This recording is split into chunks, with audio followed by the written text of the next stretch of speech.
हाय बच्चा लोग, कैसे हैं आप लोग।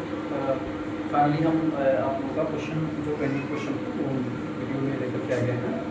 आपका क्वेश्चन जो हुआ था 10 नंबर क्वेश्चन था, एक और अपने फोर से 25 डिग्री अधिक है तो इसकी माप क्या होगी। ठीक है, आपके बुक में ऐसा नहीं जाता कि 25 डिग्री अधिक है, 25 डिग्री मिसिंग था। ठीक है, तो अब चाहे कि ताकि मॉडल चाहे कुछ भी है, फिलहाल हम क्वेश्चन को पूरा करते हुए मानेंगे कि एक और से 25 डिग्री अधिक है तो उसकी माप क्या होगी। ठीक है, अब हम आपको पहले भी बता चुके हैं कि जिस भी क्वेश्चन में जो चीज़ याद करना हो वही हम मान लेते हैं। ठीक है, तो इसमें हम मान लेते हैं कि मान लिया कि दोस्तों कितने अंक का है, एक्स डिग्री का। ठीक है, तो क्वेश्चन का आपका माना वर्गमूल बराबर एक्स, हमने वो कोण मान लिया एक्स। ठीक है, तो बोला कि ये जो कोण है अपने पूरक का 25 डिग्री ज़्यादा है, से 25 डिग्री अधिक है, तो इसका पूरक क्या हुआ, इससे 25 डिग्री कम हुआ। ठीक है, तो पूरक का मान क्या हो गया, तो पूरक इसका क्या हो गया, x माइनस 25। ठीक है, अच्छा आप लोग पहले से जानते हो कि जो पूरक कोण होते हैं, पूरक कोणों का योग कितना होता है, पूरक कोण का योग होता है 90 डिग्री। ठीक है, इसलिए आपका x डिग्री और प्लस x माइनस 25 इन दोनों को हम ऐड करेंगे कितना मिलेगा 90, या x प्लस x जब ऐड करेंगे कितना मिलेगा x, और 25 लग जाएगा तो 90 प्लस 25 हो जाएगा। ऐसे में x की वैल्यू मिल जाएगी 90 प्लस 25 115। ठीक है, 1 2। ठीक है, ऐसे में x की वैल्यू मिल जाएगी 2 बचे 10 और 2 से 14 बचा 1 बटा 2। ठीक है, ये आपका आंसर। ठीक है, ये आपका आंसर हो गया 10 मिनट का। यहाँ पर कोई दिक्कत नहीं होगी। 11 क्वेश्चन आपका ऐसे दिया हुआ था, 11 डिस्कशन कर रहा था थोड़ा सा क्या कर रहा है कि समीकरण y माइनस 25 बराबर 40 को हल कीजिए। तो बताइए कि आप यहाँ कौन सा अभिलेख का प्रयोग करेंगे। y माइनस 25 इक्वल्स टू 40 और बोला कि आप यहाँ कौन से अभिलेख का प्रयोग करेंगे, ऐसा बोला। तो 11वां क्वेश्चन है, तो क्वेश्चन दिया है y माइनस 25 इक्वल्स टू 40 और बोला हुआ है कि इसको आप हल करिए, मतलब y का वैल्यू फाइंड आउट करिए और आप बताइए कि यूटिलिटी कौन से पद्धति या डाटा का उपयोग कर सकते हैं। ठीक है, ऐसा करते हैं। देखिए यहाँ देखिए माइनस 45 दिया हुआ है, हमको y का वैल्यू फाइंड आउट करना है। इसका मतलब RHS है, मतलब सॉरी LHS है, लेफ्ट हैंड साइड बायां पक्ष सिर्फ y चाहिए। ठीक है, सिर्फ y चाहिए क्योंकि y का वैल्यू को फाइंड आउट करना है। अच्छा, सिर्फ y चाहिए मतलब हमको माइनस 25 हटाना होगा और माइनस 25 हटाने के लिए प्लस 25 लाना होगा। ठीक है, मतलब प्लस 25 से हम दोनों साइड में जोड़ दे देंगे प्लस 25। ठीक है, तो हम कर देते हैं minus y minus 25 plus 25 equals to 40 plus 25।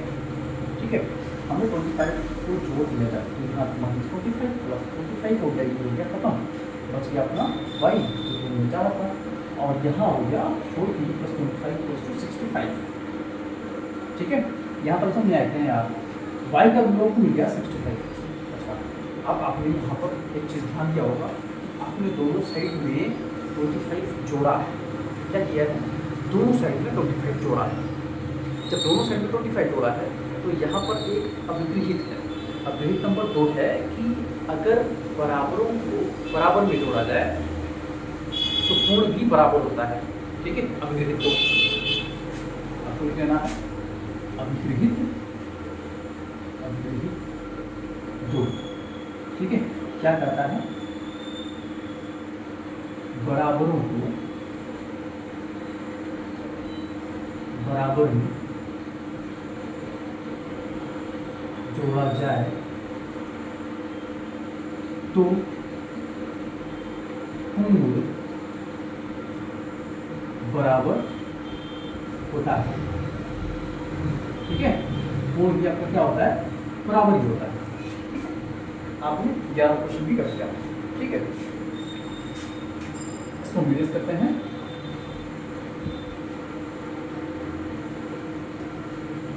Video में क्वेश्चन को वीडियो को पॉज करके ऐसे नोट करते जाना है, कोई दिक्कत नहीं है। अगला क्वेश्चन देखते हैं। Question number 12। क्वेश्चन नंबर 12 कह रहा है कि यदि x plus y equals to 10 and y equals to z, तो आपको दर्शाना है कि x plus z equals to 10। ठीक है, ठीक है। 12 क्वेश्चन कह रहा है x plus y equals to 10। Question number 1 मान लेते हैं इसे, ठीक है। और क्या हुआ है, और x equals to z, x equals to z। तो आपको प्रूफ करना है x plus z equals to 10। आपको प्रूफ करना है x plus z equals to 10। ये आपको प्रूफ करना है, ठीक है। यहाँ भी ध्यान दो, यहाँ क्या होता है, राइट हैंड साइड में z, अगर हम ऐड कर लें इसमें x,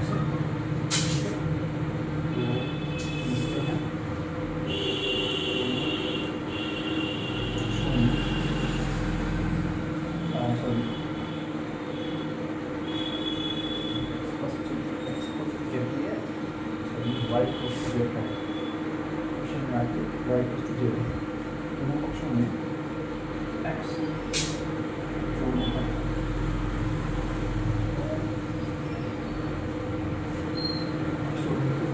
y इक्वल्स टू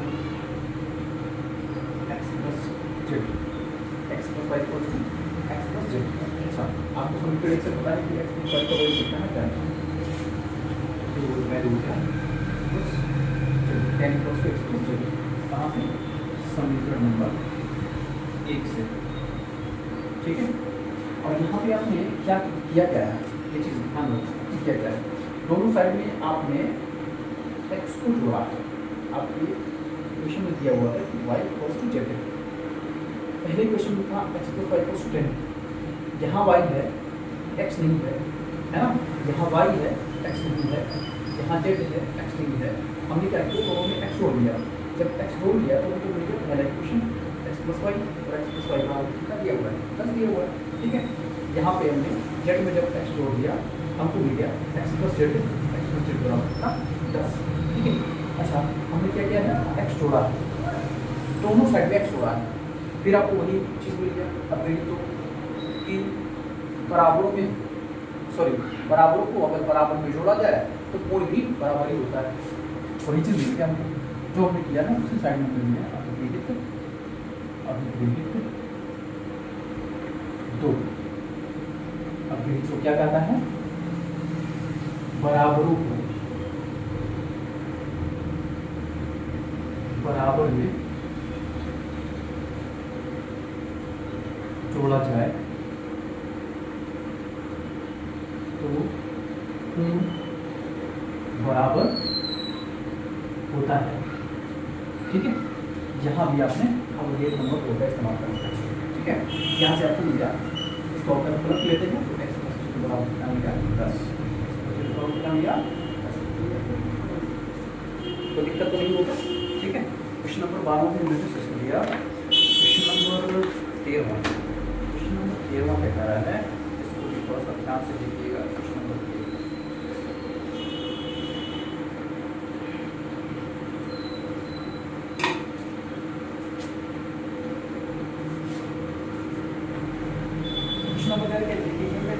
क्या कर रहा है, यदि ए बी और सी तीन बिंदु हैं, ए बी और सी तीन बिंदु हैं, ठीक है, और तीनों एक ही रेखा पर स्थित, मतलब संरेखित है, एक ही रेखा पर स्थित है, तथा बी ए और सी के मध्य में स्थित है, ठीक है।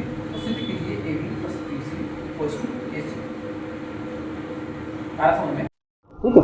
क्या कह रहा है क्वेश्चन, यदि ए बी और सी तीन बिंदु एक ही रेखा पर स्थित हैं तथा बी ए और सी के मध्य स्थित है, तो सिद्ध कीजिए A B plus B C equals to C है, ठीक है। क्वेश्चन में ज्यादा कुछ नहीं है, अगर थोड़ा सा दिमाग लगाएंगे तो हमारा किसी न किसी अवगृहित या अवधारणा का इस्तेमाल हो जाएगा।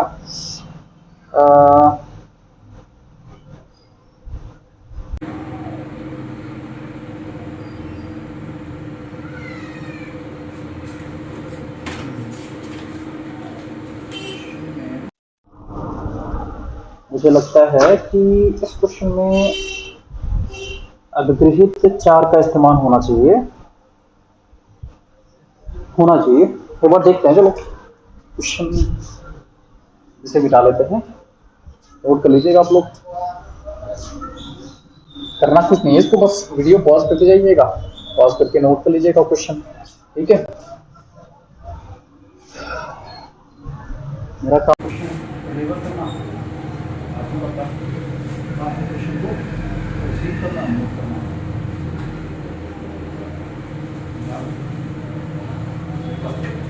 क्वेश्चन फॉर्म में आ ही रहा क्लास में आ जाते हैं, यहाँ भी आ ही रहे है ना।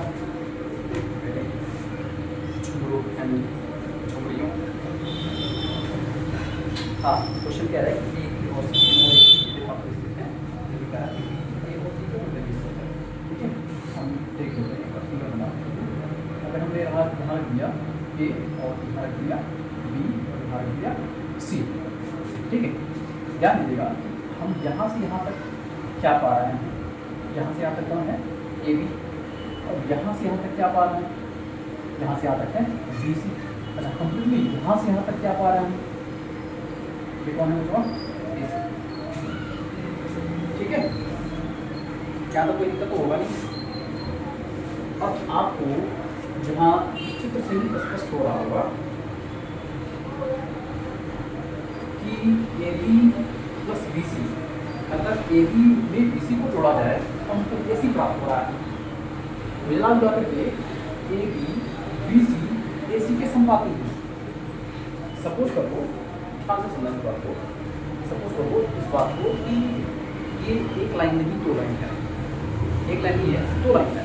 अगर हम ऐसा मान लें कि ये एक लाइन ऐसा है तो ये एक लाइन ऐसा है, ठीक है। ये अपना AC है और ये अपना PQ है और PQR है, ठीक है। और ये जो तीनों पॉइंट हैं और ये जो दोनों पॉइंट हैं सिमिलर है, मतलब एक ही रेखा पर, एक रेखा पर हम संरेखी है, ठीक है। इस केस में अगर हम उसको रेखी मान लेंगे, इसका मतलब ये होगा AC पर ही कौन है, AC पर ही कौन है थोड़ा PQR, AC के ऊपर ही PQR है, ये ना मानेंगे, AC के ऊपर ही PQR है, ठीक है।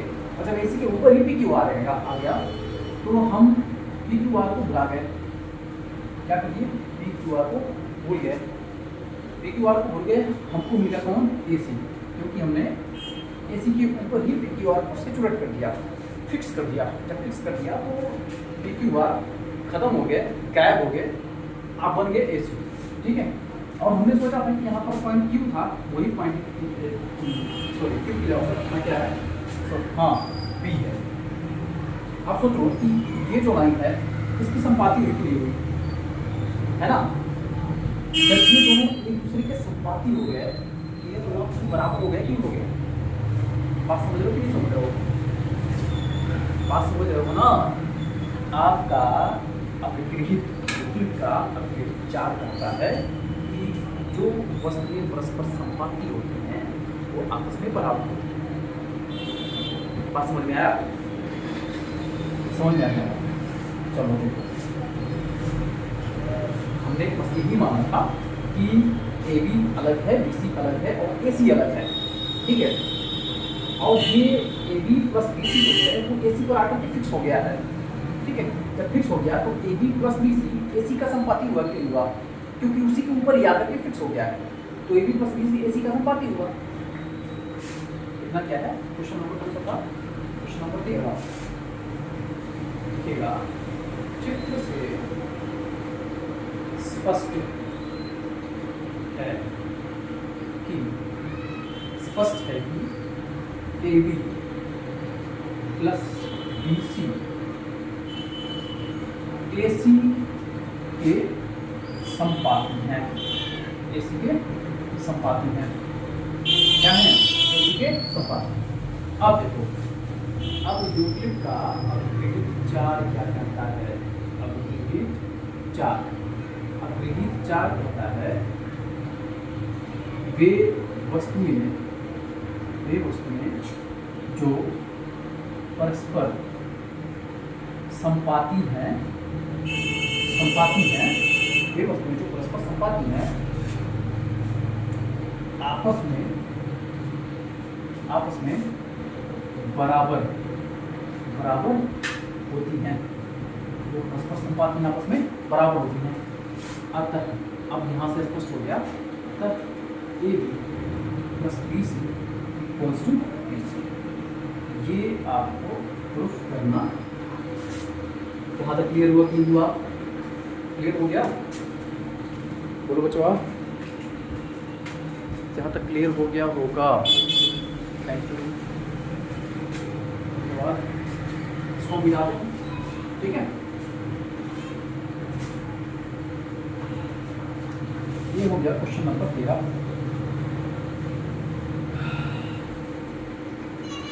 क्वेश्चन नंबर 13 हो गया ये क्वेश्चन। और क्वेश्चन नंबर 14 क्या कहता है? क्वेश्चन नंबर 14 की बहुत ध्यान से समझना आपको, ठीक है। कह रहा है एक वर्ग बहुभुज है।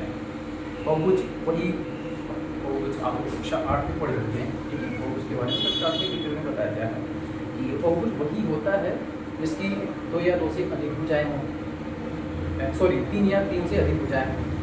जैसे त्रिभुज हो गया वो भी बहुभुज हो गया, चतुर्भुज कोई भी हो गया वो बहुभुज हो गया, पंचभुज हो गया, अष्टभुज हो गया, ये सारे क्या होते हैं? बहुभुज ही होते हैं। मतलब 3 या 3 से अधिक भुजाएं हैं जिनके पास, वो बहुभुज है। तो सिंपल सी बात है, वर्ग एक बहुभुज है, सही बात है, जो कि 4 रेखाखंडों से बना हुआ है। कितनी? 4 रेखाखंडों से बना हुआ है। क्वेश्चन नंबर कौन सा है? तो मान कह रहा है कि वर्ग एक बहुभुज है। वर्ग एक क्या है? बहुभुज है, जो कि 4 रेखाखंडों से बना हुआ है। क्या है? 4 रेखाखंडों से बना हुआ है, ठीक है। 1 2 3 4, ये 4 रेखाखंड हो गए। 4 रेखाखंडों से, जिसमें से 3 रेखाखंडों की लंबाई चौथे रेखाखंड की लंबाई के बराबर है। अब कह रहा है 3 रेखाखंड की लंबाई चौथे रेखाखंड के बराबर है ना। अच्छा, जब 3 रेखाखंड की लंबाई चौथे रेखाखंड के बराबर है तो ये चारों आपस में बराबर नहीं हो गया? हो गया कि नहीं हो गया? आ रहा समझ में? जब 3 रेखाखंड आपस में बराबर हैं, ऑलरेडी ये बता दिया है। और ये कहते हैं ये तीनों रेखाखंड चौथे रेखाखंड के बराबर हैं। जब चौथे के बराबर हो गए इसका मतलब चारों आपस में बराबर है। हो गया कि नहीं हो गया? चलो ठीक, तब क्लियर हो गया।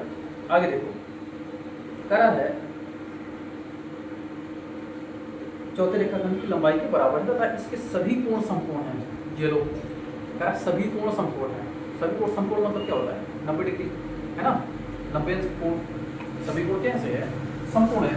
सभी कोण जब समकोण है तो सभी कोण की तो बराबर हो गया उसमें, सभी 90 डिग्री क्या है ना, सभी आपस में बराबर हो गए। सभी कोण क्या बराबर हो गए? अब क्या करते हैं, यूक्लिड अपग्रहित या अवधारणा के प्रयोग से सिद्ध की जाती वर्ग की सभी भुजाएं एवं कोण बराबर होते हैं।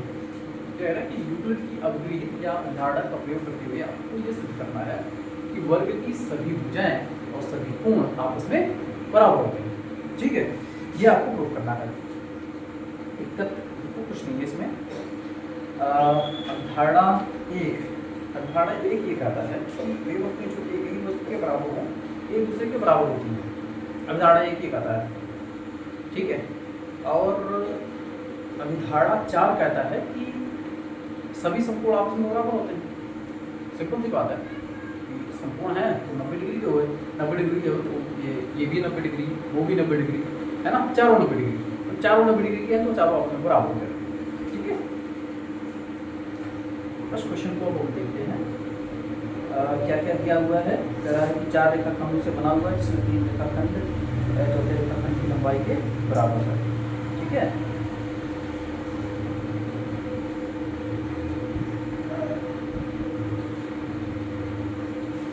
चलो ठीक है, आपके ये क्वेश्चन हो गया सॉल्व कैसे हो गया? नहीं हो गया अभी। अच्छा, यह क्या कह रहा है?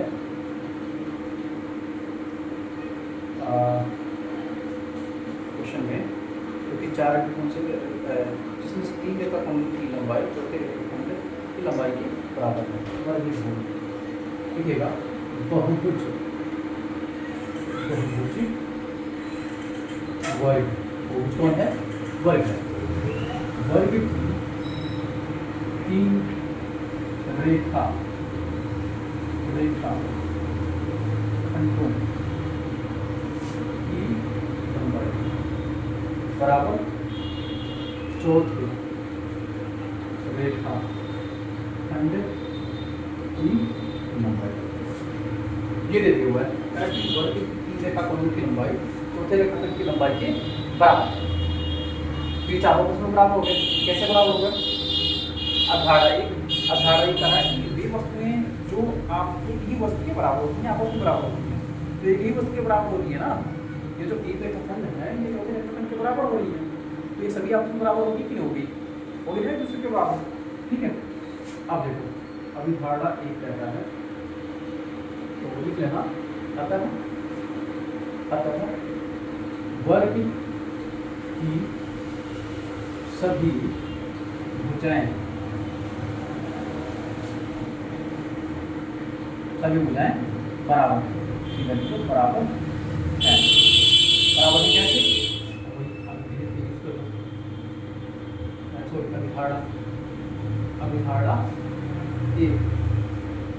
अभिधारणा एक कहता है वे वस्तुएं जो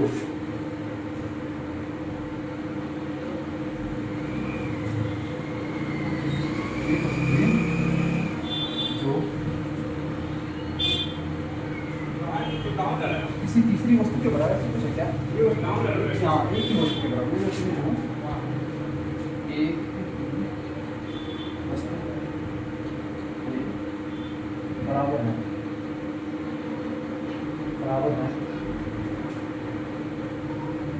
आपस में बराबर होती है। अभिधारणा एक साथ ये प्रूव कर दिया कि वर्ग की सभी भुजाएं आपस में बराबर होती है। ठीक है, और क्या दिया हुआ है कि इसके सभी कोण समकोण हैं तथा चूंकि बहुभुज कौन है? वर्ग है कि सभी कोण बराबर समकोण अर्थात कितना 90 डिग्री। सभी कोण कितने हैं? समकोण है। ठीक है, अतः वर्ग के सभी कोण क्या है? बराबर है। कोण क्या है? बराबर है। ठीक है, बराबर कैसे है? अब किसी भी देखो अभी धारणा नंबर कितना है? धारणा नंबर है 4। धारणा 4 कहता है कि सभी समकोण बराबर होते हैं। समकोण आपस में बराबर